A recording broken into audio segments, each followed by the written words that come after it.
What's up, y'all? It's your girl Kritek, the Authentic Empress, and I briefly wanted to talk about something that's been a repetitive cycle that we see used in the art of war, and that very thing is keeping a person and their emotions in order to exert control or manipulation. I was thinking yesterday, and like I said, these are all things that have been, blatantly, put right in front of us for us to recognize. And it's a common pattern that we see reflected in a lot of aspects of our lives, especially when it comes to entertainment. More so with Disney animation, and the example that was brought to my attention that will be fairly easy for us to understand and comprehend and apply is The Little Mermaid, Shrek,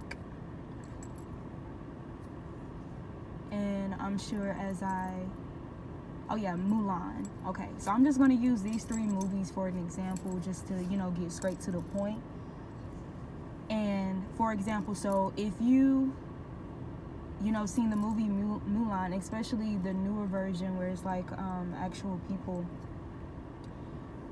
you'll see that this energy, which this high vibrational energy, this Kundalini energy that Mulan embodied at a very young age as a starseed, an indigo child, what they refer to as chi, your inner chi. When she was young, a lot of people, especially the women, because of their traditions, they were repulsed by her energy, her ability to be so, I'm going to say magical, but basically to have that balance of masculine and feminine energy, but unbeknownst unto her, but still having the courage and that carefree nature of embracing her authentic energy. And another thing you'll recognize too is that it wasn't something that you really saw present in every individual, in every woman.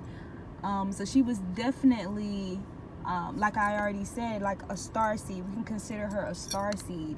And because it was something that, people didn't understand, or out of fear of, respecting the norm of traditions and the rules and all of this stuff, they attempted to water down her chi, her authentic natural self. And as a result, this, kind of debilitated her solar plexus, which is your willpower.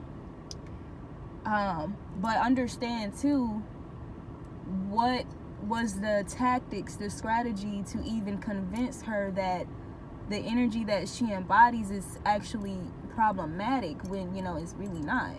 And like I said, that emotional manipulation, whether it was unintentional or intentional, subconsciously, unconsciously, consciously, done unto her, because her father, even though he noticed this about her, and him being a warrior as well, being a starseed, he saw that within his child. Because that's another thing about being a divine being, you're more likely to give birth to starseeds, being a starseed yourself. So he recognized this energy within her, having that same energy within himself, but at the same time being manipulated emotionally as it pertained to traditions, using fear, out of fear.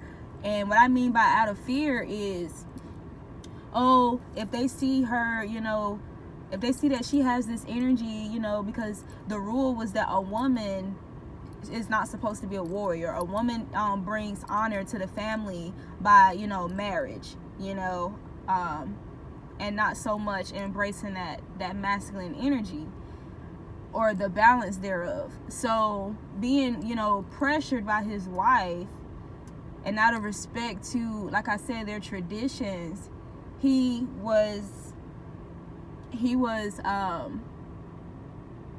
encouraged to basically speak to her and tell her, you know, this is you need to hide your chi, like put away your chi, you know, this is out of your protection, you know, it's my job to protect you, protect my daughters, and as long as you embrace, you know, this energy that you have, you know, people may harm you.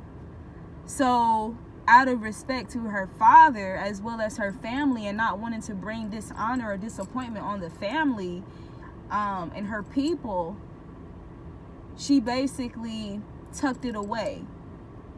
Now the thing about that, when you're, you know, tucking away your authenticity, you know, your true powers and abilities, then that means you're living deceptively. So ultimately it works against you. You know, the things that you strive to do, you don't get the same results, or you know what I'm saying, you don't get the best out of the results, you know, from you living deceptively, because when you live deceptively, you reap deception. So once again, bringing that attention to that emotional aspect, you know, because when emotions are involved, whether that be fear or love or whatever the case may be, it's easier for that individual to be manipulated out of their gifts, out of believing in themselves, you know, out of trusting in their own inner abilities and their powers, and therefore manifesting, you know, their destiny. Now we see the same repetitious cycle with these other Disney movies, like the other two that I mentioned, such as The Little Mermaid. You know, her voice, her gift of singing, you know, it was more to just the fact that she has a beautiful voice and that she sings, but she has a healing voice because it's that frequency, that vibration, right? Which makes her made her the princess of the sea. And not only that, but her father, who was also a starseed, you know, once again, that same pattern, a starseed giving birth to a starseed.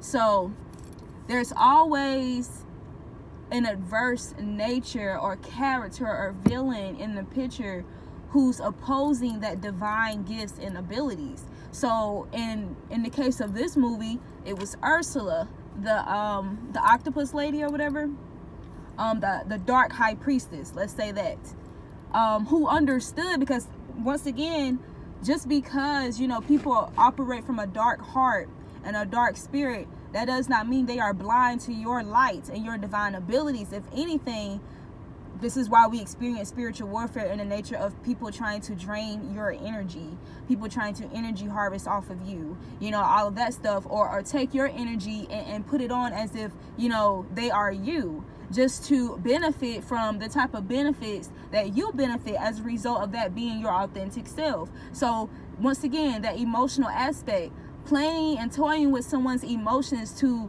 cause them to turn on their own selves so that they don't believe in themselves. Or once again, that aspect of relationships as well. I say it once again, but this is my first time mentioning the relationship aspect, but that's another big thing, the relationship aspect, you know, being so focused on, you know, a love relationship, so much so that you're willing to sell out your own abilities and powers and gifts, you know, that are divine, that is going to ultimately attract, you know, the person who's for you, your divine masculine or divine feminine, regardless, you know, and regardless of the adversity that you face, you know, that's facilitated by dark individuals, out of a result of you embracing your authentic self, being a divine being, automatically, you know, you're going to be restored. Automatically, you're going to reap, you know, that which you deserve, regardless of the conflict, regardless of, you know, the obstacles or delays. So again, she made this promise to grant Ariel's wishes to, you know, be able to walk, or be able to have two legs, thus she can walk on land and be with the divine masculine, be with her divine masculine, or whatever the case may be. But it came with a price. You have to give me your voice, like grant me your, you know, access to your voice. You have to give your voice to me. So that's how it is. It's the same tactics, same strategy, you know, of warfare, spiritual warfare in particular. So yeah, even though there was a magic within her voice, that could also, you know, grant her those things, that which she desire, you know, that get rich quick scheme type of thing. You know what I'm saying? Once again, she was only able to manipulate Ariel's consent of giving up her voice by toying with her emotions, you know, that which she loved, which was that individual, you know, that divine masculine. So that's just something to keep in mind. And another movie that I had mentioned outside of The Little Mermaid, okay, I said Mulan, The Little Mermaid, and Shrek. So it was the same thing with Fiona. Fiona was considered a starseed. She was, you know, very gifted. And unlike the other princesses, you get what I'm saying? She had that balanced masculine, feminine energy. She wasn't just this feminine, you know, helpless, hopeless energy that we see narrated to us in a lot of these movies. She was that example of that divine feminine, you know, that balanced masculine, feminine energy woman, which made her a starseed. She was automatically set apart. And once again, the same patterns that we see in our lives, having family and friends being used against us because of their access to our emotional body. So once again, toying with her emotions in order to manipulate and, you know, exert control and power over her and over her powers. So the fairy godmother who was presented as light but was really dark, and working not only against her but against her father, and whatever the case may be, locking her up in this castle, cursing her with becoming an ogre or whatever the case may be, manipulating her physical attributes, again to toy with her emotions and cause her to not believe in herself or embrace her true power, strength, and ability as a starseed, because regardless of the curse that was placed on her, she still had that divine power and ability and that strength, you know, and that gift within her. As we could see, even though she would turn, you know, into an ogre at a certain hour of the night, during the day, even as an ogre, she can kick ass. She will beat the fuck out of you. Period. She was not no pushover. She was not no regular, once again, like I said, that helpless, you know, feminine. And another thing that I like about the Shrek movies, if you've seen all of them, there's a movie where all of the princesses, they join together and they embrace both feminine and masculine energy, in order to fight a rebel against, you know, darkness, you know, the villains, basically. These thieves of power and energy, you know, these energy harvesters, these energy leeches and vampires, these people who use magic in an adverse manner, dark magic, glamour spells, love spells, in order to get what they want, right? Or to reap that of the divine beings, you know, who not only were born with these abilities, but had to, you know, go through certain trials and rites of passages in order to advance further in their abilities and in their gifts, right? So not only, you know, was it already in them, but they've earned it at the same time out of a result of these dark forces working against them out of envy and greed and just, you know, flat out theft. So I just wanted to talk about that because, like I said, it was something that I was thinking about yesterday, and it's, you know, something that's just, it's a repetitive thing. Once again, if you've seen any of my videos that talks about tarot readers, the ones that try to keep you in your emotions, to the sense that keeping you attached to a relationship, or, you know, making that your main priority. It was 1414 on the timer when I looked down just now, but making that your number one priority, opposed to your divine mission being your number one priority. And in the midst of that, you know, as you continue on developing within yourself, you know, developing your gifts, you know, your intuition, or just whom you are, you know, your purpose of being here in this lifetime. In the process of that, you will automatically attract, you know, those people, you know, your soul tribe, your divine masculine or feminine, right? But once again, that's because, you know, you believe you understand and you believe that, you know, you're going to reap what you sow, regardless of the moths who are drawn to your light, who come and try to infiltrate and steal and energy harvest off of you. That's why it's a necessity for those tarot readers who teach you how to not only heal yourself, but how to protect yourself in spiritual warfare. And, you know, so on and so forth. 15:15 just now when I look down at the timer. So I know this is confirmation. I know I'm right on the money. And yeah, I just wanted to remind you of how easily you can be infiltrated by someone manipulating or trying to toy with your emotions or keep you, you know, in that emotional state. With that being said, not being too much in your heart energy, but also operating from the crown and the pineal gland, right? That, you know, your mind, your logic, your gut instinct, your intuition, you know, for your gut is your second brain. You know, it all, you know, correlates. They're all, you know, it's interconnected and intertwined together. You're supposed to use all of them interconnectedly, not just working from your root chakra alone, not just working from your heart chakra alone. No, interconnectedly. It's the same thing for healing. You don't just heal one aspect of yourself, like you don't just focus on your spiritual self alone. No, you focus on healing your mental self. You focus on healing your physical self, being mindful of what you are consuming. You focus on all of those things, the things that you expose yourself to, the things that you allow, you know, within your energy. You know, you're supposed to guard your heart, your mind, your soul. You get what I'm saying? So those tarot readers who not only give you insight of what you need to be aware of, or confirmation or validation of what your intuition may have already picked up on, or what your guides and ancestors were already hinting or guiding you to, as far, you know, as it pertains to the truth, but also encouraging and, you know, offering, you know, ways. And number one, leading by example.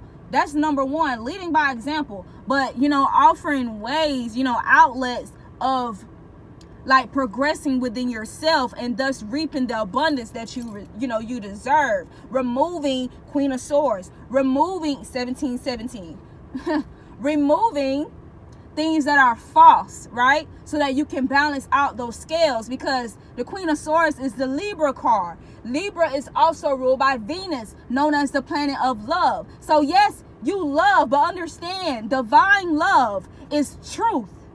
Divine love is temperaments. Divine love is justice. Divine love is balance and harmony. With that being said, if there's going to be a balance, there's going to be some things that have to be removed. You're going to have to detach from some things. You're going to have to add some things, right? Because you want to balance it out. So you have to take the necessary steps so that you can do that. And if you're so caught up in your emotions only, what is this person doing? Worrying about a past person, you know, who didn't appreciate you when they had the opportunity. You know, once again, that's keeping you in your emotions so that you can be easily manipulated, controlled, and, you know, someone can exert power over you. Hence, taking your funds, extracting your energy by keeping you in your emotions. That's the point that I keep trying to make, you know, when it comes to the difference between karmic readers and divine readers. The divine readers will give you insight on your love situations, you know, that you're curious about, this, that, and the third, information that you rightfully deserve. However, they're going to give you both sides of it. And they're going to be, you know, completely transparent, right? So I'm just going to leave that there for now. I love you guys. Once again, this is your girl, Kritek, the Authentic Empress. Please leave any feedback, like, share, and subscribe. And I love you guys always.